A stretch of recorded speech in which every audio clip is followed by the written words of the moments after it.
All right, so you're ready to tackle that debt, huh? It can feel like a mountain, but you're in the right place. Because today, we're going to help you choose the best tool for the job. We're diving into two really popular methods for getting rid of debt: the debt avalanche and the debt snowball. Two different approaches, but with the same goal. Yeah, that debt-free nirvana, right? But one's all about logic and efficiency. And the other uses those psychological wins. Right, to keep you going. Okay, so let's dig a little deeper. First up, the debt avalanche. Sounds intense. Definitely makes me think of some cold, hard math. You got it. Think of it like this.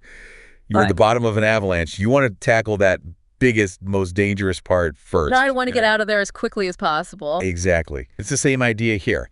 Debt avalanche is all about that highest interest rate debt, no matter the size of the balance. You keep making those minimum payments on everything else, but any extra cash you've got, it goes straight towards that high interest debt. Okay, so it's all about paying the least amount of interest over time. But doesn't that mean it could take longer to see any progress? Especially if that high interest debt is also a really big one. That's a good point. Seeing that progress, even small wins, can be really motivating. It can make the difference in whether someone actually sticks with the plan or not. Right, I can see that. It's true that with Avalanche, you might not see that sense of accomplishment as quickly. It can be demotivating for some. So even though it makes sense logically, if it makes you give up, it's not actually helping you reach your goal. Yeah, it's tricky, right? You got to find that right balance. Let's look at that $3,000 extra permanent example from one of the sources we have. Okay, let's break that down. You have three debts: a credit card with an 18.99% interest rate, ouch, a car loan at 3%, and a student loan at 4.5%. With the Avalanche method, you're focusing all that extra money on that credit card debt first, trying to get rid of it as fast as you can. I can see why. That interest rate is scary. Right. It can add up so fast. And that's why the Avalanche method is so powerful in minimizing how much total interest you're paying. In this case, focusing on that high-interest credit card could actually save you over $500 in interest compared to that debt snowball method we were talking about, even if you become debt-free in the same amount of time. Wow, over $500. That's a lot of money. But like you said earlier, it's not always just about the numbers, right? It's also about finding a method that you can actually stick with. So tell me more about that debt snowball method. How does it use psychology to keep you motivated? All right, think about how a snowball works. It starts small, but it gains size and momentum as it rolls. Okay. I think I see where you're going with this. Right. With the debt snowball, you're focusing on paying off your smallest debt first, no matter what the interest rate is. You're still making those minimum payments on everything else, but all that extra cash is laser focused on wiping out that smallest balance as fast as you can. So you're not thinking about which debt is costing you the most in interest at the moment. You're just trying to get that feeling of completely getting rid of one debt as fast as you can. Exactly. Well- Like you're knocking out that first level of video game. You get that feeling of accomplishment, a boost of confidence that makes you want to move on to the next challenge. And as you pay off each debt, you get more and more of that momentum. So you're much more likely to stay on track and keep going. I'm starting to see why this approach is so popular, but I can't help but think, wouldn't you end up paying a lot more in interest overall since you're not prioritizing those debts with the highest interest rates? Yeah, that's a really important thing to consider for sure. You have to factor that into your decision. It's true, the snowball method might not save you as much money in total interest as the avalanche method. But for some people, the psychological benefit of those quick wins outweighs that potential extra cost. Let's stick with that same $3,000 extra payment example to see how it works with the snowball method. So we've got that $3,000 a month extra going toward debt. If you're using the snowball method, you're going after that $9,000 car loan first, right? Yeah, exactly. And with that much extra cash flow, you could probably wipe out that car loan in just a few months. 3 months, maybe. Wow, that is fast. Right. And then you take that same $3,000 and roll it right into the next smallest debt. Okay, so you're building that momentum as you go, but what about the interest? Didn't you say the snowball method could end up costing more in the long run? Yeah, you're right, it can. In this scenario, you'd still be debt-free in the same amount of time as the avalanche method, but you might pay, maybe around $500 more in interest.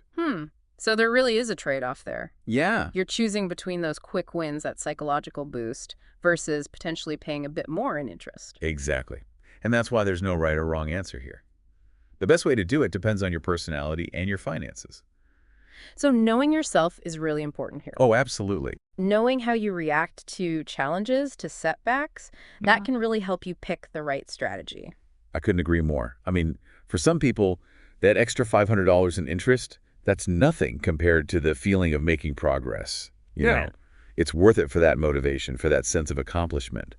But for others, that $500, that feels like a huge step backward. Yeah, I can see that. And for them, that efficiency of the avalanche method is way more appealing. It really depends on your priorities. It sounds like what we're saying is it's not just about what looks good on paper, it's about what feels right for you. 100%. Mhm. And remember, these methods, they're just frameworks, like starting points. Okay, yeah. They're not like strict rules. So don't be afraid to try things out, experiment a little, and see what works best for you. I like that, yeah.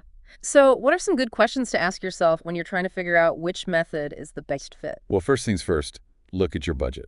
The dreaded B word. I know, right? Yeah. But it's important. How much extra money can you realistically put towards your debt each month?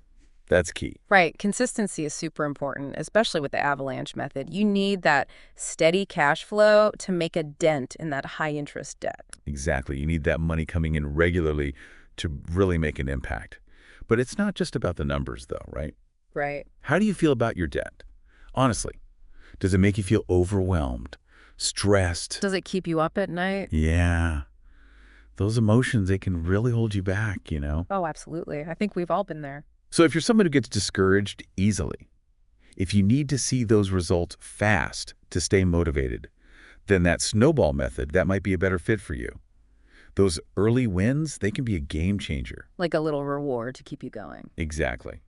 But if you're more of a numbers person, if you're motivated by efficiency, by knowing you're saving the most money possible, then sticking with that avalanche method, that might be enough to keep you on track. Okay, so we've got cash flow, we've got your emotional response to debt. What else? What other things should we think about? What about your big picture goals? Okay, yeah, the long game. Are you working towards something specific, like buying a house maybe, or starting your own business? Because getting rid of that debt, that's a huge step toward those goals. Huge. And the sooner you're debt-free, the sooner you can start working towards those other milestones.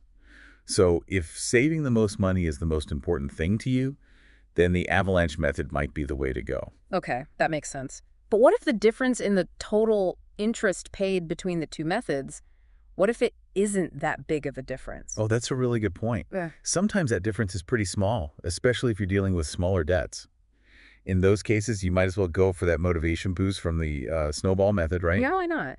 So it really all comes down to your specific situation. Exactly. Figuring out what makes the most sense for you, for your life. And you know what? Sometimes the best way to do it might actually be a mix of the two methods. Oh, interesting. A hybrid approach. What would that look like? Well, you could start with the snowball method, get a few quick wins under your belt, build up some momentum, and then once you're feeling really good, really confident, then you switch over to the avalanche method. Ooh, I like that. It's about being flexible, being willing to adjust as you go. Exactly. And remembering that these methods are just tools to help you. The important thing is that you use them in a way that works for you, that helps you reach your goals. All right, so we've talked about the avalanche, the snowball, and even this hybrid approach. But I know there's more to think about than just which repayment strategy to use.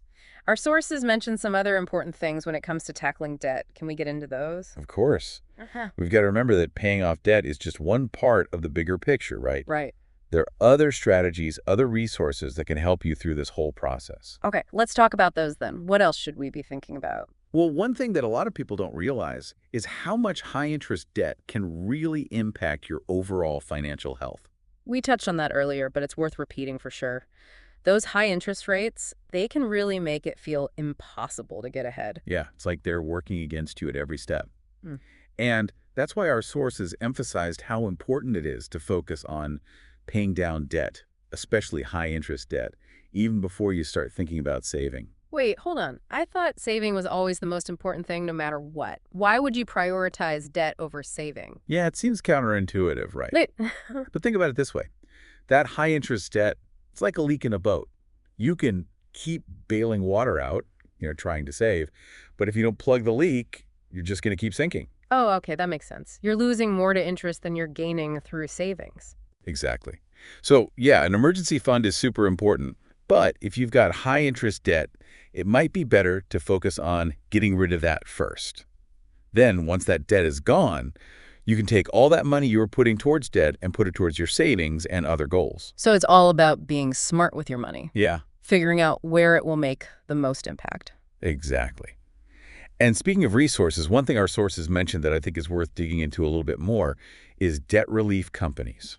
Debt relief companies, honestly, I don't know much about them. How do those work? Well, they're basically like a middleman between you and the people you owe money to. They'll negotiate with your creditors to try to lower the amount you owe. Okay. Sometimes they can even lower your monthly payments or settle for a one-time payment that's less than what you originally owed. That sounds almost too good to be true. What's the catch? Well, there are a couple of things to keep in mind.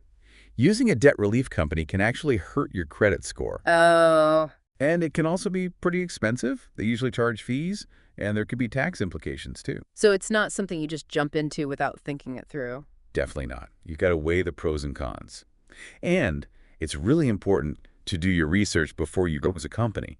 Look for ones that have a good track record, that are upfront about their fees, that kind of thing. And make sure you understand what it could mean for your credit score. Absolutely.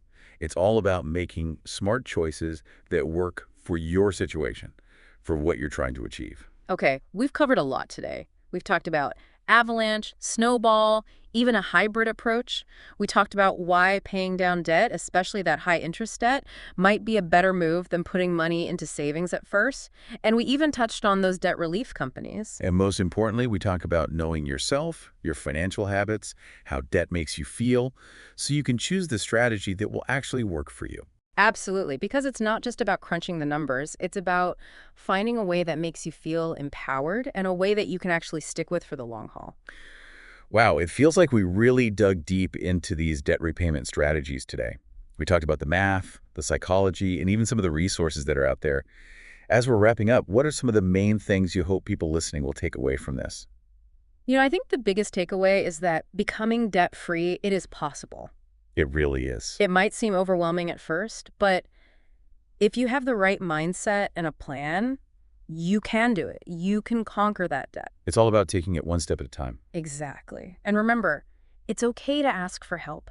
If you need to talk to a financial advisor or get some guidance from a debt relief company, even just talking to a friend or family member, it can make a world of difference. Yeah, it's easy to feel alone when you're dealing with debt, but you really don't have to go through it by yourself, for sure. And I've got one last thought to leave you with. We've talked a lot about how to pay off debt, which is super important. But what if we also spend some time thinking about how to avoid getting into debt in the first place? That's a great point. It's like, instead of always reacting to debt, what if we were more proactive about preventing it? Exactly. What if we focused on building a really solid financial foundation, one that can handle whatever life throws at us? So that means things like having a realistic budget, learning to manage our money well, building those healthy financial habits. Right. It's about taking control of our money instead of letting it control us. That's a great way to put it. So, to everyone listening, no matter where you are in your financial journey, remember, you can create the future you want. You just have to start with that first step, then another and another. And don't be afraid to reach out for help if you need it. We're all in this together. Thanks for joining us for this deep dive into debt repayment. We'll see you next time.